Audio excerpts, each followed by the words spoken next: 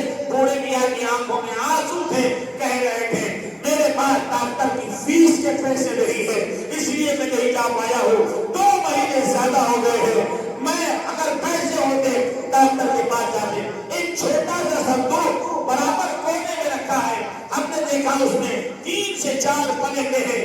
کسی محلے کی عورت نے 2 جوڑے کپڑے لا کے رکھے ہیں۔ 8 یا 10 دن بچی کی شادی میں تھے، جو بچی اپنا کام کر رہی تھی۔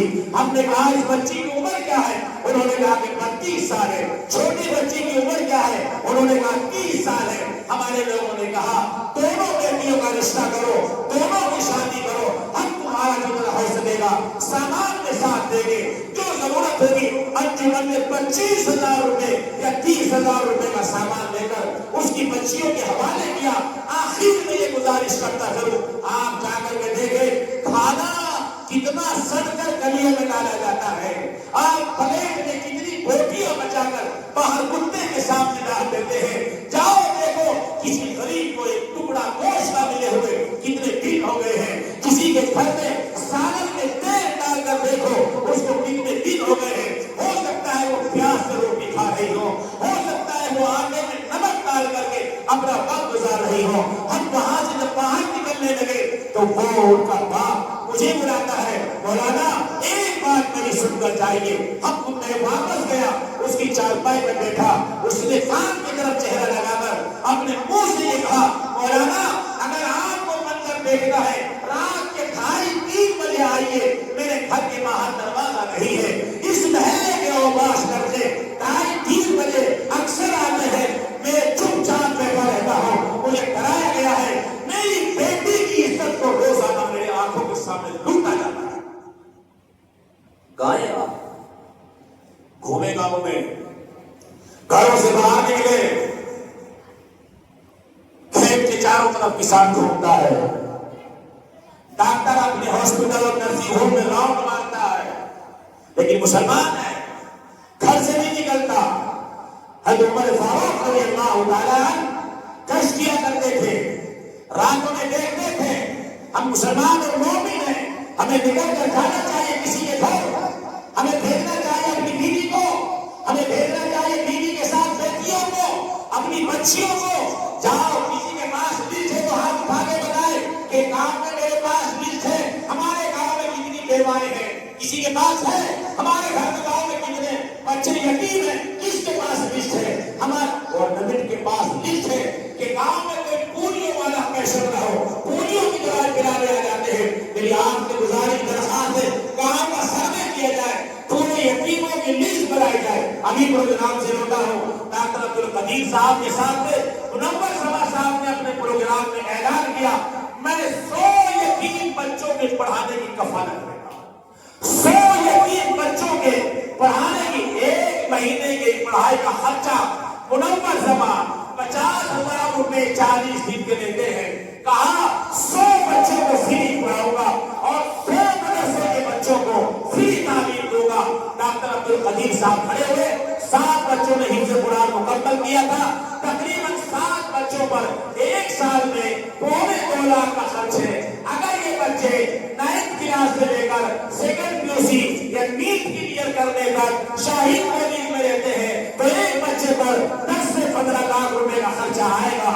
ڈاکٹر عبدالقدیر صاحب نے ابھی جانے والی 21 یا 22 تاریخ میں پروگرام ہوا تھا، اس میں کھڑے ہو کر کہا یہ 7 بچے ہیں ہمارے حافظ قرآن، ان کی 9th کلاس سے لے کر نیٹ کو کلیئر کرانے تک ایک پیسہ نہیں لیا جائے گا، ان کا کام میں اپنے کالج سے فری کراؤں گا۔ آپ بھی اٹھیے نا، آپ بھی ذرا کھولیے نا، آپ کا آخری بات آپ کی 100 بیگھے زمین، آپ کا 100 بیگھے زمین، آپ کا 50 بیگھے کا اینٹ، آپ کی لاکھوں روپے کی آمدنی، آپ کا روزانہ کا کمانا، آپ کے یہاں ایک بیٹا ہے، 2 بیٹیاں ہیں، آخری بات 3 بچے ہیں، آپ کی کمائی ان 3 بچوں کے چاروں طرف گھوم رہی ہے، انہی کی دکان بنانی ہے، انہی کا مکان بنانا ہے، اسی کی شادی میں خرچہ کرنا ہے، 70 سال کی زندگی لگا کر 3 بچوں کے پیچھے لگا کر جا رہا ہے، اور کوئی کام نہیں ہے آپ کو، اور دنیا میں کوئی ملا نہیں ہے آپ کو، آپ کسی کے سہارے کی آپ کو ضرورت ہی نہیں ہے، تلاش کرو جا کر گلیوں میں، اگر آپ کو تلاش کرو گے، آپ کسی کا سہارا بنو گے، اللہ رب العزت والجلال آپ کا سہارا بنیں گے، آپ کے بچوں کا سہارا بنیں گے۔ میری آپ سے ادب گزارش و درخواست اور التجا ہے کہ ان بچوں کا جو حضرات تشریف لائے ہیں یہاں بیٹھے ہوئے ہیں، ان کا ساتھ دیا جائے، ان کا تعاون کیا جائے، اس کام کو آگے بڑھایا جائے، مساجد میں یہ کام زبردستی لا کر سارے لوگوں کو سمجھا کر یہ ذہن بنایا جائے، یہ کام کرایا جائے، یہاں سے یہ منزل کی راستے طے کی جائے، مسجدوں کے دروازوں کو کھولا جائے اور اس کو مرکز انسانیت بنا کر یہ مرکز عبادت بھی ہے، مرکز انسانیت بھی ہے۔ اللہ کے رسول نے کوئی الگ سے آفس نہیں بنایا تھا، آپ نے کوئی پلیٹ فارم الگ سے نہیں بنایا تھا، آپ کا سارا کام مسجد سے ہوا کرتا تھا۔ ہم بھی اپنی مسجد کو مرکز انسانیت بنا کر یہاں سے کام کی شروعات کریں گے۔ اللہ رب العزت والجلال ہمارے ان بچوں کی اور خیر اور اس کمیٹی کی اللہ حفاظت فرمائے اور قیامت کی صبح تک اللہ تعالیٰ اس کو جاری اور ساری فرمائے۔ افراد جڑتے جائیں گے۔ مجھے اچھی طرح ایک قول یاد آ گیا، حضرت مولانا الیاس صاحب نور اللہ مرقدہ کا یہ جماعت تبلیغ جب شروع ہوئی تو علماء نے اس کو کم لیا، عوام نے زیادہ لے لیا، میواتی لوگ زیادہ لگ گئے، اور اب آج بھی یہی ہے، علماء کم لگے ہیں، عوام زیادہ لگی ہے۔ حضرت مولانا الیاس صاحب نے اپنی آنکھوں میں آنسو لا کر یہ فرمایا تھا، کرتے رہو کام، کرتے رہو، وہ کام ہو رہا ہے، اصل کام تو اس دن شروع ہوگا جس کو علماء دیں گے، راستے میں لوگ ملیں گے، کام ہوتا رہے گا، بڑھتا رہے گا۔ اللہ رب العزت والجلال عمل صالح کی توفیق عطا فرمائے، اللہ آپ کے بیٹھنے کو قبول فرمائے، آنے کو بھی قبول فرمائے۔ آپ اللہ تشریف رکھیں، حضرت مولانا صاحب رضی اللہ عنہ تشریف لانے والے ہیں، ان کا بہت اہم بیان ہوگا۔ آپ حضرات بیان سننے کے بعد دعا سے فارغ ہونے کے بعد تشریف لے جائیں، اور جن کا انتقال ہوا ہے اللہ تعالیٰ ان کی قبر کو نور سے منور فرمائے، اللہ ان کی مغفرت فرمائے، آمین کہو بھائی، اللہ ان کی مغفرت فرمائے، اللہ ان کے گھر والوں کو صبر جمیل عطا فرمائے، اللہ رب العزت والجلال ان کی بچیوں کا نگہبانی فرمائے، اللہ تعالیٰ مناسب رشتوں کا انتظام فرمائے، آسانی کے ساتھ اللہ اس گھر کی اللہ ضرورتوں کو پورا فرمائے۔ سما مجھ کر نکل سکتی ہے، کشتی طوفان سے نکل سکتی ہے، مایوس نہ ہو، ارادہ نہ بدل، تقدیر کسی وقت بھی بدل سکتی ہے۔ وما علینا الا البلاغ۔ ماشاءاللہ، اللہم زد فضل۔ یہ تھے حضرت مولانا محفوظ الرحمن صاحب